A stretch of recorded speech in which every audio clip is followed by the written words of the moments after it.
அனைவருக்கும் காலை வணக்கம். இந்த காலை மலரில் உங்களை சந்திப்பதில் மிக்க மிக்க மிக்க ஒவ்வொரு செடிக்கிழமையிலையும் நாம உள்ளங்கையில் ஞானம், அதுவும் வெறும் ஞானம் இல்ல, ஆன்ம ஞானம்.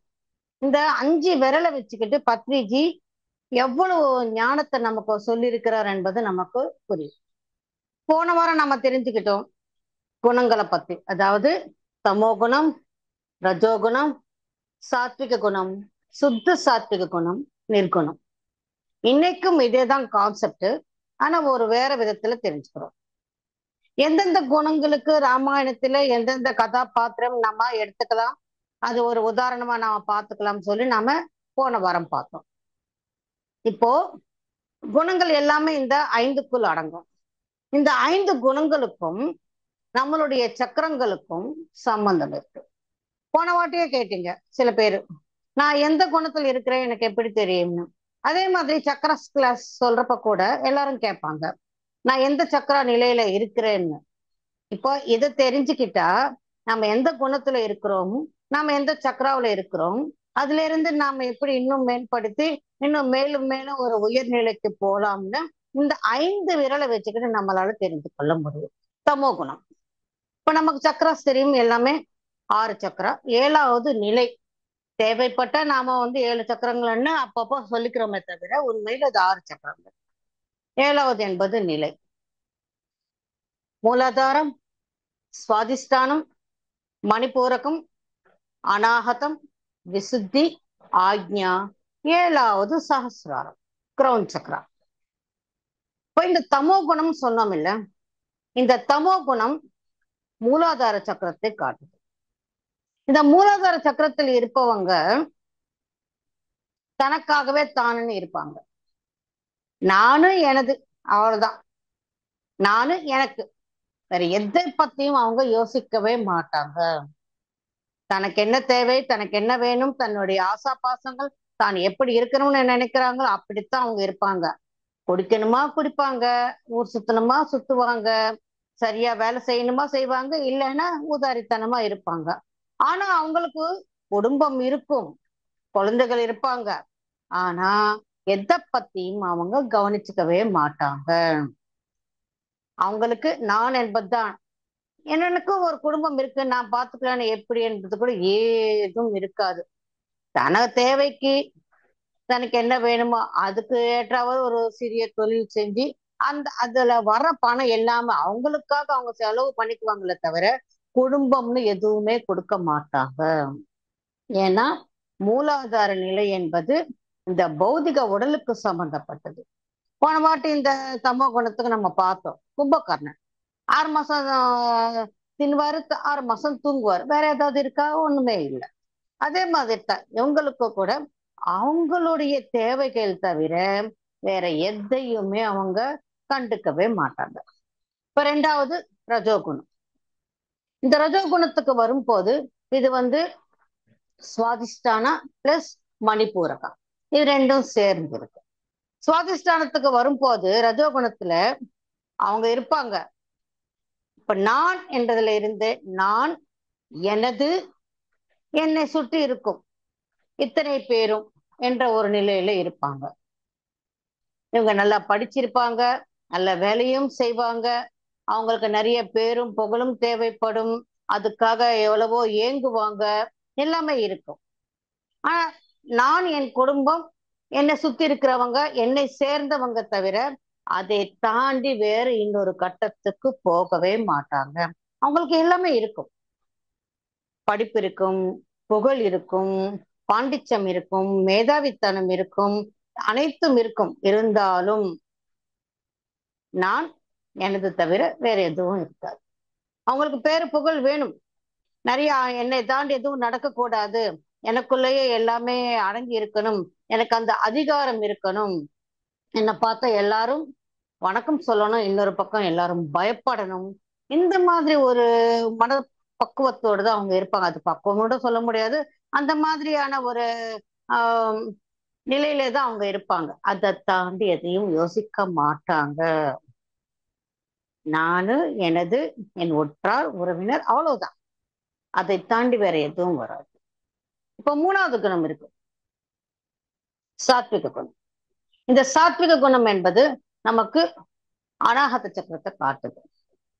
இங்க நானு, எனது, எனக்கு பேரு புகழ் எல்லாமே வேணும். அதை தாண்டி இங்க வரும் போது நான் ஏன் இந்த பிறவிகளை எடுக்கிறேன், நான் இந்த சமுதாயத்துல இருக்கிறேன், இந்த சமுதாயத்துக்கு என்னால் என்ன செய்ய முடியும், ஏன் இதெல்லாம் நடக்குது, சமுதாயம் ஏன் இந்த உலகம் இப்படி இருக்கு, பல கேள்விகள் அவங்களுக்குள்ள உருவாகும். எப்போ இந்த பல கேள்விகள் அவங்களுக்குள்ள வருதோ அப்ப தானாகவே இந்த சாத்விக குணம் என்பது வருது. அது வரைக்கும் நான், எனது, என் பேர், என் புகழ், என் பட்டம், என் பதவி அப்படின்னு இருந்தவங்க இங்க யோசிக்கிறாங்க. அப்பதான் அவங்களுக்கு ஆன்மீகம் என்பது முதல் அடி எடுத்து வைக்குது. இங்க அவ்வளவு ஆட்டம் போட்டவங்க இங்க வந்ததுமே சைலண்ட் ஆயிருந்தாங்க. அதனால்தான் நமக்கு இங்க மௌன தியானங்கள் என்பது நிறைய சொல்லப்படுது. மௌன தியானத்துக்கு போகாவிட்டாலும் வாரத்துக்கு ஒரு நாள் மௌனம் இருக்கணும். முடிந்தால் பௌர்ணமி அன்னைக்கு அதுக்கு முந்தின நாள், அதுக்கு அடுத்த நாளும் ஒரு 3 நாள் மௌனத்தில் இருந்து பாருங்க. அதனுடைய பலன் என்பது உங்களுக்கு புரியும். மௌனம் என்பது நமக்கு மேல நமக்கு ஒரு கண்ட்ரோல் உண்டாக்கும். எதை பேசணும், எதை பேசக்கூடாது, அந்த மௌனத்தில் இருக்கும் போது நமக்கு எல்லாமே அரிஷட் வர்க்கங்கள் இருக்கு. காமம், குரோதம், லோபம், மோகம்னு எல்லாமே இருக்கு. அது மேல நமக்கு ஒரு கண்ட்ரோல், ஒரு பிடி வரணும்னா கண்டிப்பா நம்ம மௌனத்துல இருந்தே ஆகணும். இப்ப கோபத்துல நம்ம திட்டிடுறோம், பேசுறோம். அதை நீங்க மௌனத்தில் இருக்கும் போது கோபத்துல எதுவும் செய்ய முடியாது. அங்க நீங்க அந்த கோபத்தை கண்ட்ரோல் பண்ணிக்கிட்டு உங்களை நீங்க கட்டுப்படுத்திக்கிறீங்க. அந்த கட்டுப்பாடு என்பது இந்த மௌனத்தில் இருக்கும் போதுதான் வரும். அந்த மௌனத்தில் இருக்கும் போது ரொம்பவே யோசிக்க தோணுது. மௌனம் என்பது 3 வகைப்படும். வெறும் சாப்பிட பேசாம இருக்கிறது மாத்திரம் மௌனம் கிடையாது. யோசனைகளில் கூட எதுவும் இல்லாம இங்கே கூட மௌனமாக இருக்கணும். இப்ப நாம இத பேசாம நம் வாயை கட் பண்ணா ஆட்டோமேட்டிக்கா இது செய்ய செய்ய செய்ய நம்ம மைண்டு கூட அந்த சேட்டரிங் என்பது இருக்காது. இங்க என்ன பேசுறோமோ அதுக்கு 100 மடங்கு இங்க யோசிக்கிறோம். இதை எப்ப நாம கட் பண்றோமோ மௌனம் என்று சொல்லி இங்கேயும் படிப்படியா எல்லாமே குறைஞ்சுக்கிட்டே வரும். அதனால்தான் வாரத்துக்கு ஒரு நாள் மௌனம் இருக்கலாம், இல்லை மாசத்துக்கு 2 வாட்டியாவது மௌனம் இருக்கலாம். வாரத்துக்கு ஒரு நாள்னா ஒரு நாள் இருக்கிறீங்க, அதே மாசத்துக்கு ஒரு வாட்டின்னா நீங்க 3 நாள் தொடர்ந்து மௌனத்தில் இருக்கணும். நாம நினைச்சுக்கிறோம் பேசாம எப்படி இருக்க முடியும், பேசாம இந்த குடும்பத்திலே நாம ஒருத்தருக்கு ஒருத்தர் எப்படி சொல்லிக்க முடியும், என்ன தேவைன்னு எப்படி சொல்ல முடியும், அவங்க கிட்ட எப்படி நான் தெரியப்பட்டு, பல பிரச்சனைகள் நமக்கு வரும். உண்மையில் சொல்ல போனா நாம பேசுறதை விட மௌனத்தில் இருக்கும் போது நம்மளால என்ன வேணும் வேண்டாதது என்பது ஈஸியா அடுத்தவங்களுக்கு கன்வே பண்ண முடியும். அது நம்ம கடைபிடிக்கும் போதுதான் நமக்கு தெரியும். நம்ம அதை கடைபிடிக்காம இங்கேயே இருந்துகிட்டு ஐயோ பேசாம எப்படிப்பா குடும்பத்துல எப்படி முடியும்னு நாம நினைச்சா அது நம் நினைப்பில் இருக்கும் தவறே தவிர கண்டிப்பாக நம்மளால இருக்க முடியும். வாரத்துக்கு ஒரு நாள் இல்ல, நீங்க மாசத்துக்கு அந்த 3 நாள் பௌர்ணமி அன்னைக்கு இருந்தா அது உங்களுக்கே புரியும். ஈஸியா அவங்களுக்கு கன்வே பண்ணலாம். நமக்குள்ள பல மாற்றம் என்பது வரும். ஏன்னா நமக்கு நினைக்கிறோம் இந்த மாதிரி யோசிக்க கூடாது, இந்த மாதிரி பேசக்கூடாது, அந்த மாதிரி கமெண்ட் பண்ணக்கூடாது, அந்த மாதிரி டக்குன்னு வாய் விடக்கூடாது, எல்லாமே உள்ளுக்குள்ள இருக்கு. ஆனா அது மேல நமக்கு ஒரு கண்ட்ரோல் என்பது வரணும்னா கண்டிப்பா மௌனம் இருக்கணும். மௌனத்தின் கூட நாம அந்த உபவாசம் என்பது இருக்கணும். அதாவது எதுவும் சாப்பிடாம லிக்விட் டயட் எடுத்துக்கணும். அதுக்கு மீறி இருக்க முடியலன்னா பழங்கள் எடுத்துக்கலாம். அதையும் முடியலன்னா ஜஸ்ட் ஒரு வேளை சின்னதா ஏதாவது செமி சாலிட் அந்த மாதிரி ஏதாவது எடுத்துக்கிட்டு நாம பழகணும். அதெல்லாம் மௌனம் என்பது நமக்கு ஒரு ஆயுதம். அதை நாம பயன்படுத்த தெரிஞ்சுக்கிட்டா நமக்குள்ள எத்தனையோ மாற்றங்கள் என்பது நாம எதை நினைக்கிறோமோ அதை அனைத்தையும் சாதிக்கிற ஒரு தன்மை, ஒரு வலுவு என்பது நமக்கு ஆட்டோமேட்டிக்கா இது கிடைக்கிறது. இந்த அநாகத சக்கரத்தில் இருந்து அவங்க இதெல்லாம் செய்யும் போது அங்கேயே விசுத்த சக்கரமும் நமக்கு வேலை செய்கிறது. விசுத்த சக்கரம் என்றால் ஏன் நாம இந்த பிறவி எடுத்தோம் என்ற ஒரு கேள்வி, யாருக்காக இதெல்லாம் செய்யறோம், எதுக்காக ஓடுறோம், என்ற ஒரு கேள்வி வரும் போது நமக்கு தெரிந்து கொள்ளும் ஒரு ஆர்வம் வருகிறது. எப்ப நாம் தெரிந்து கொள்கிறோமோ அப்பொழுது அனைவருக்கும் தெரிவிக்க வேண்டும் என்ற ஒரு எண்ணமும் வருகிறது. எப்போ அந்த எண்ணம் வருகிறதோ அவங்க அப்ப வாய் திறந்து சொல்ல ஆரம்பிக்கிறாங்க. இதுதான் சாத்விக குணம். சுத்த சாத்விகம். சுத்த சாத்விகம் என்பது ஆக்னா சக்கரத்தில் வருது. இந்த சுத்த சாத்விகத்தை என்பது நாம அனுமரை சொன்னோம். இப்ப அவருக்கு ஏன் அந்த மாதிரி ஒரு தன்மை சுத்த சாத்விகத்தில் ஏறி இருக்கிறாருன்னா இங்க ஆக்னா சக்கரத்தில் இருக்கிறாங்க.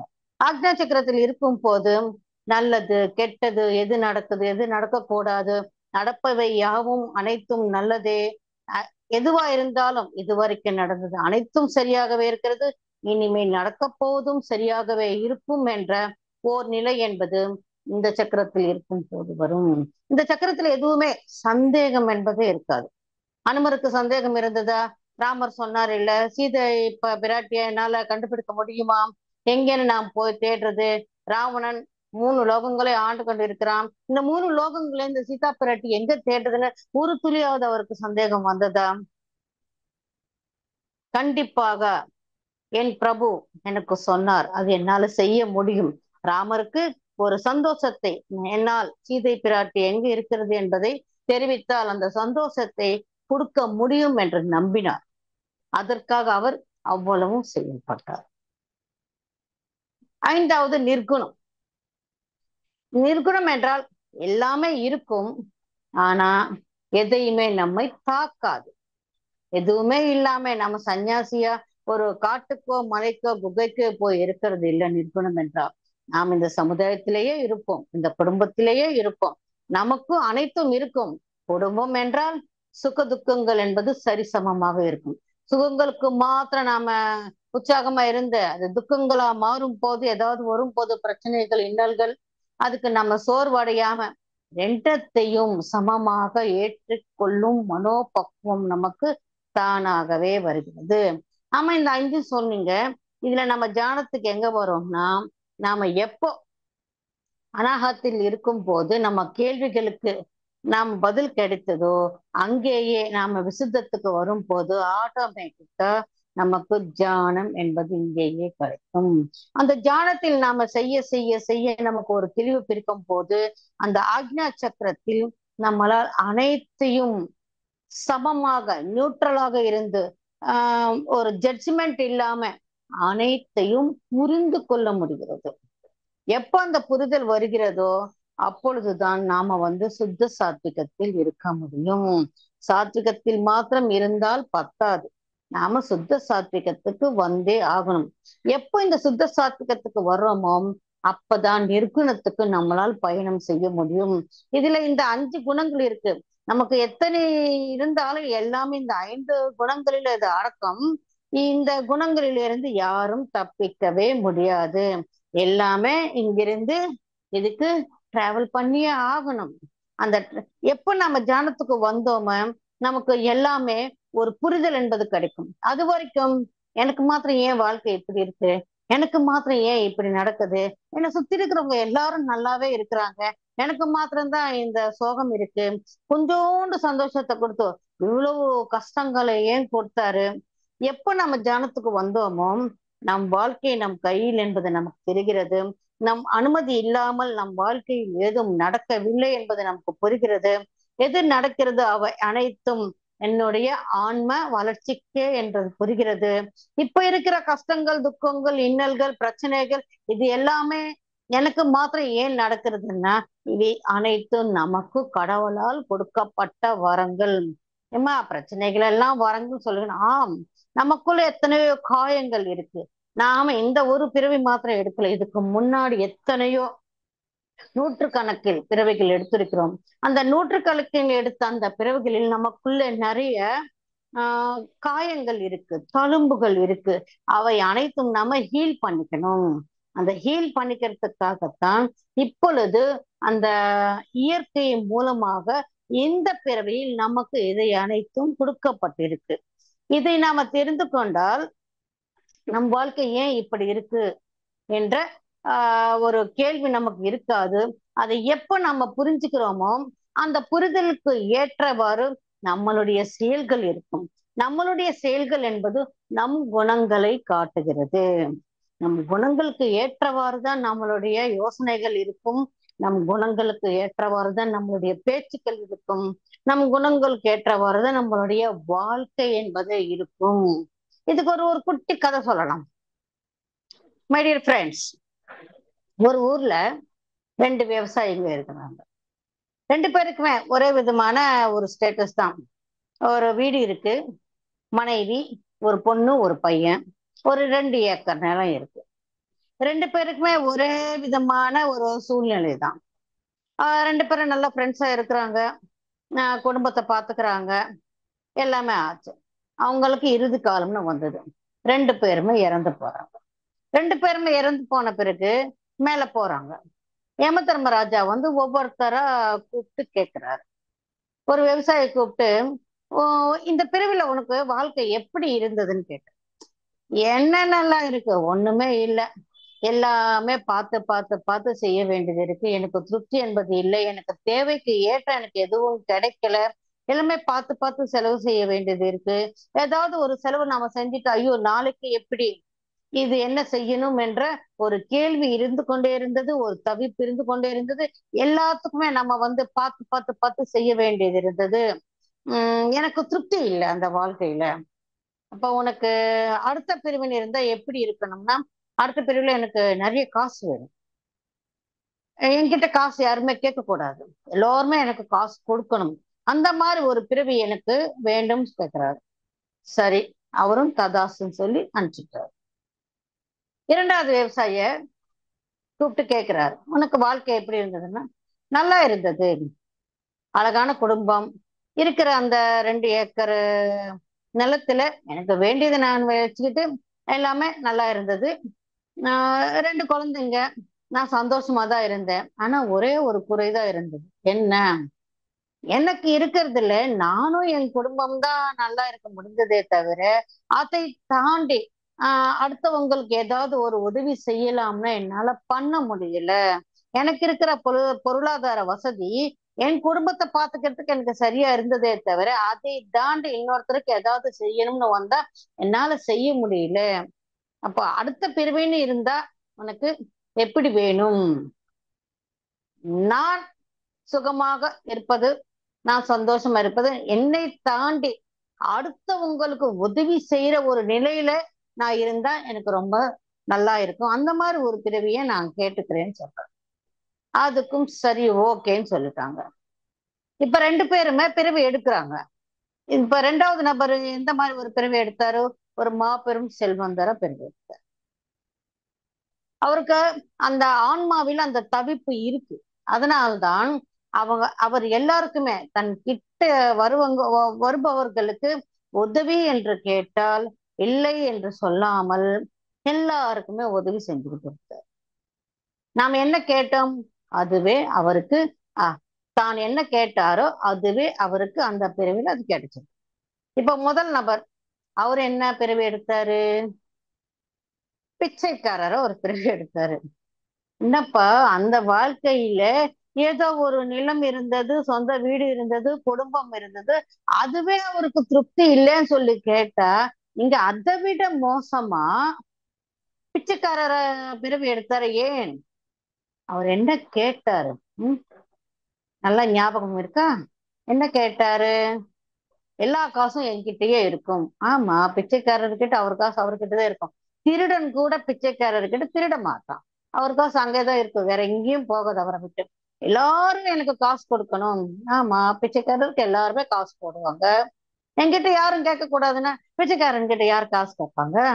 இதுதான் நாம எனக்கு ரொம்ப அறிவாளி, எனக்கு எல்லாமே தெரியும். எப்போ நாம வந்து தன்னலத்தோடு எதை நாம் எதிர்பார்த்து கேட்கிறோமோ அது அங்கே ஒர்க் அவுட் ஆகாது. எல்லாமே எனக்கே இருக்கணும், என்னை யாரும் கேட்க கூடாது, ஆனா எல்லாரும் எனக்கு கொண்டு வந்து கொடுக்கணும். நம்ம எதை எதையோ யோசிக்கிறோம். ஆனா கடவுளுடைய அகராதியில் அதுக்கு அர்த்தங்கள் வேறு. அவர் படைத்த நமக்கு எவ்வளவு அறிவு இருக்குதுன்னா, அப்ப அந்த கடவுளுக்கு எவ்வளவு இருக்கணும்? இப்போ இந்த கதையில நான் என்ன சொல்ல வரேன்னா, ரெண்டு பேருக்குமே ஒரே விதமான ஸ்டேட்டஸ், ஒரே விதமான பொருளாதார வசதி. 2 ஏக்கர் நிலம், சின்னதா ஒரு வீடு, ஒரு பையன் ஒரு பொண்ணு, மனைவியோடு. ரெண்டு பேருக்குமே ஒரே விதமான குடும்ப அமைப்பும், ஒரே விதமான சூழ்நிலை எல்லாமே இருக்கு. ஒருத்தருக்கு ஏன் நல்லா இருக்குன்னு சொன்னாரு, ஒருத்தர் ஏன் எனக்கு பிடிக்கவே இல்லை, எனக்கு திருப்தி இல்லைன்னு சொன்னாரு. காரணம் என்ன? ரெண்டு பேருக்கும் ஒரே விதமான ஸ்டேட்டஸ் இருந்தும் கூட ஏன் ரெண்டு விதமான அபிப்பிராயங்கள் ஏன் வந்தது? குணங்கள் தான் காரணம். இவர் சாத்விக குணத்தில் இருப்பதின் மூலம் அவருக்கு தனக்கு கொடுக்கப்பட்ட அந்த வாழ்க்கை என்பது நன்றாகவே இருந்தது. நான் திருப்தியாக இருந்தேன். அடுத்தவர்களுக்கு உதவி செய்ய முடியவில்லை என்ற ஒரு காரணத்தினால அடுத்த பிறவியில் அந்த உதவி செய்வதற்கு ஏற்றவர் எனக்கு ஒரு பிறவி வேணும்னு அவர் கேட்டார். அவருடைய குணம். இங்க இவர் தமோ குணத்தில் இருக்கிறாரு. அந்த தமோ குணத்தில் இருக்கும் போது எவ்வளவு இருந்தாலும் என்னதான் இருந்தாலும் அவர்களுக்கு இருப்பதில் அவர்கள் சந்தோஷமாக இருந்திருக்கலாம். சந்தோஷமாகவும் இருந்தாரும் கூட. ஆனால் அங்க போய் கேட்கும் போது இது எனக்கு திருப்தி இல்லை. இந்த திருப்தி என்பது மிக மிக மிக அவசியம். அந்த திருப்தி என்பது இந்த குணங்களுக்கு சம்பந்தப்பட்டது. எப்போ நாம சாத்விக குணத்துக்கு வர்றோமோ அப்பதான் நமக்கு அந்த திருப்தி என்பது கிடைக்கும். திருப்தி இல்லாவிட்டால் எவ்வளவுதான் இருந்தாலும் திருப்தி இருக்காது.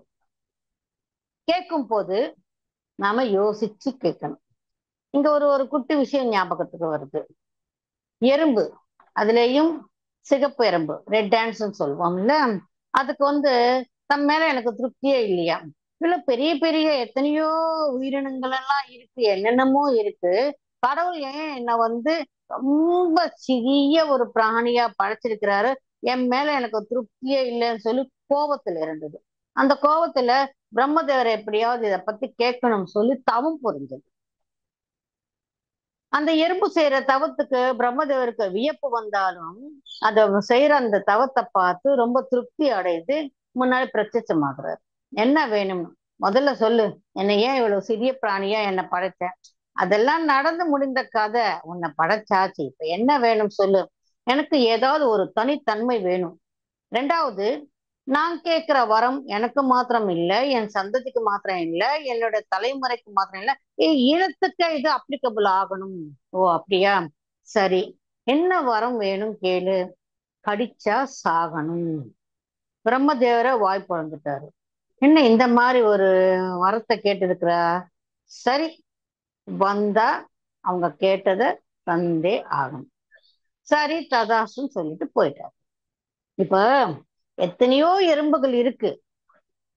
ஆனா எந்த எறும்பு வந்தாலும் இப்படி நாம தட்டி விட்டுடுறோம். ஆனா பாருங்க, சிகப்பெரும்பு நம்ம கடித்த நமக்கு தெரியாமல டக்குன்னு ஒரு போடு போட்டுடுறோம்.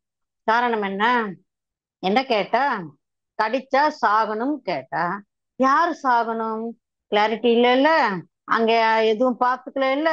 அதனால்தான் மத்த எறும்புகள் எதுவா இருந்தாலும் அந்த சிகப்பெரும்பு நம்மளை கடிச்ச உடனே நமக்கு தெரியாமலேயே ஆட்டோமேட்டிக்கா நமக்கு டப்புன்னு ஒரு போடு போடுது. மத்த எறும்புகள் இருக்கிறப்ப அதுக்கு ஏன் நாம் போடு போடல, இந்த சிகப்பு எறும்புக்கு மாதிரி ஏன் போடுறோம்னா அது கேட்ட வரோம் அந்த மாதிரி. சோ நம்ம எதை கேட்கிறோமோ அதுல நமக்கு ஒரு கிளாரிட்டி என்பது வேணும்.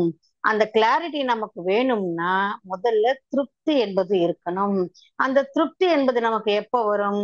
எப்ப நம்ம குணங்கள் என்பதை மேம்படுத்தி கொண்டு வருவோமோ அப்பொழுதுதான் நமக்கு திருப்தி என்பது வரும். இப்போ நம்மளுடைய பிஎம்சி நிகழ்ச்சிகளை எடுத்துக்கோங்க. மாலை மலர். அந்த மாலை மலர்ல முதல்ல ஆரம்பித்ததுக்கும் இப்போ இத்தனை வருடங்கள் நாம கடந்து வந்திருக்கிறோம். அதுக்குன்னு ஹோஸ்ட் எல்லாம் ரெடி பண்ணிக்கிட்டாங்க. யார் மியூசிக் ஷேர் பண்றது, எந்தெந்த ஒர்க் ஷாப்ஸ் கொடுக்கணும், எத்தனை பேர் எத்தனை நாள் இதெல்லாம் செய்யறாங்கன்னு எல்லாமே ஒரு நிலைக்கு வரும் போது அங்கே ஒரு திருப்தி என்பது வந்தது. ஓகே, இது சரியா போய்கொண்டு இருக்கு, இது நல்லாவே நடக்குது என்ற ஒரு திருப்தி அங்கே வரும் போதுதான் இன்னொரு நிகழ்ச்சியான காலை மலருக்கு அது வழிவகுக்குது. அங்க திருப்தி இல்லைன்னு இந்த காலை மலர் வராது. அங்க எப்போ அந்த திருப்தி என்பது நமக்கு வந்ததோ அப்பொழுது காலை மலர் என்ற ஒரு புதிய நிகழ்ச்சி இங்க ஆரம்பமாகுது. இது இப்பதான் ஆரம்பித்து இருக்கு. இது போக போக போக இது எப்போ ஓகே, இந்த காலை மலர் கூட நாம நினைச்சபடி இது எல்லாமே உருவாகி நடந்து கொண்டிருக்கு என்பதை அவங்க திருப்தி அடைந்தால் இன்னொரு நிகழ்ச்சி வரும். ஒரு 11 மணிக்கு செய்யலாம், இல்ல சாயங்காலம் 6 மணிக்கு செய்யலாம். எந்த நிகழ்ச்சி வேணாலும் வரலாம். இப்ப நீங்க தெலுங்கு பிஎம்சி ஆகட்டும், இல்ல சில பிரைவேட் யூடியூப் சேனல்ஸ் எல்லாம் இருக்கு நம்ம தியானத்துக்கு சம்பந்தப்பட்டது. அங்க பாத்தீங்கன்னா ஒரு நாளைக்கு குறைந்தபட்சம் ஒரு 4 லைவ்ஸ் இருக்கும், லைவ் ப்ரோக்ராம்ஸ் இருக்கும். அதிகபட்சமா 6, 7 செய்யறவங்க கூட இருக்கிறாங்க. எப்போ நமக்கு இதுல திருப்தி வருதோ அப்பொழுது அதில இருந்து நமக்கு ஒரு முன்னேற்றம் என்பது வரும். திருப்தி என்பதற்கு நமக்கு ஒரு அளவுகோல் என்பது இருக்கு. இது இருந்தாதான் எனக்கு திருப்தி. ஆனா திருப்தி என்பது எது வரைக்கும், எது இருந்தால் திருப்தி என்பது நமக்கு தெரியணும். இப்போ எனக்கு ஒரு கார் வேணும். சரி, கார் வாங்கிட்டேன், கார்ல போய் கொண்டிருக்கிறேன், எல்லாமே சுகமா இருக்கு, சந்தோஷமா இருக்கு, திருப்தியா இருக்கு. அந்த கார்ல போய் கொண்டிருக்கும் போது ஒரு சிக்னல்ல நான் நிக்கிறேன். அந்த சிக்னல்ல நிற்கும் போது பக்கத்திலேயே ஒரு ரோல்ஸ் ராய்ஸ் வந்து நிக்குது. அது பார்த்த உடனே ரோல்ஸ் ராய்ஸ் வரைக்கும் எதுக்கும், வேற ஒரு கார், சொகுசான ஒரு கார் வந்து நின்னதுமே, அட கார் வேணும்னு கேட்டோம், இந்த கார் இப்ப கிடைச்சிருக்கு, ஆனா அந்த மாதிரி ஒரு பெரிய கார் இல்லையே, அந்த மாதிரி ஒரு பிராண்ட் கார் இல்லையே, அந்த மாதிரி ஒரு சொகுசான கார் இல்லையே, அந்த மாதிரி கார்ல போனா தானே நமக்கு கெத்தா இருக்கும். அங்கே ஒரு அசந்திருப்தி என்பது உருவாகுது, திருப்தியின்மை என்பது. நமக்கு கார் இருக்குது, கார்ல நாம் இருக்கிறோம், ஆனா பக்கத்துல இன்னொருத்தர்கிட்ட இதை விட அதிகமான கார் தான். எந்த காரா இருந்தாலும் அதுக்கு 4 சக்கரம் தான் இருக்கு. ஆனா அந்த திருப்தி என்பது இல்லாம அடுத்தவனை பார்த்து இந்த மாதிரி இருந்தா நல்லா இருக்கும் என்ற அந்த உள்ளுக்குள் அந்த தவிப்பு என்பது எப்போ வருகிறதோ அப்பொழுது நம்மளுடைய நிம்மதி என்பது போய்விடுகிறது. சோ நாம நிம்மதியா இருக்கணும்னா நமக்கு திருப்தி இருக்கணும். நம்ம திருப்தியா இருக்கணும்னா நமக்கு கொடுக்கப்பட்டதின் மேலும் நமக்கு ஒரு கௌரவம், மரியாதை இருக்கணும். அத்தோடு சேர்த்து ஒரு கிராட்டிடியூடும் இருக்கணும். நன்றி உணர்வு என்பது இருக்கணும். நமக்கு கொடுக்கப்பட்டதுக்கு நன்றி இருந்தால் மட்டுமே அதை தாண்டி நாம வேற ஒரு நிலைக்கு நம்மளால் போக முடியும். காசு பணம் இருந்தால், சொகுசான ஒரு வாழ்க்கை இருந்தால் நாம வந்து ரொம்ப ஒரு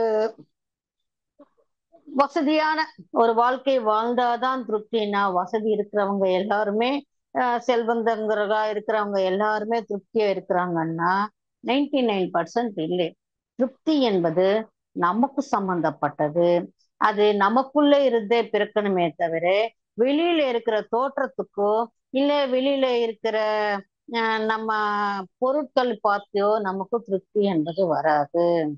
நான் கொஞ்சம் அழகா இருந்தேன் இன்னும் எனக்கு திருப்தியா இருக்கும்னு சொன்னா, நமக்கு தெரிந்த அழகி ஐஸ்வர்யா ராய்.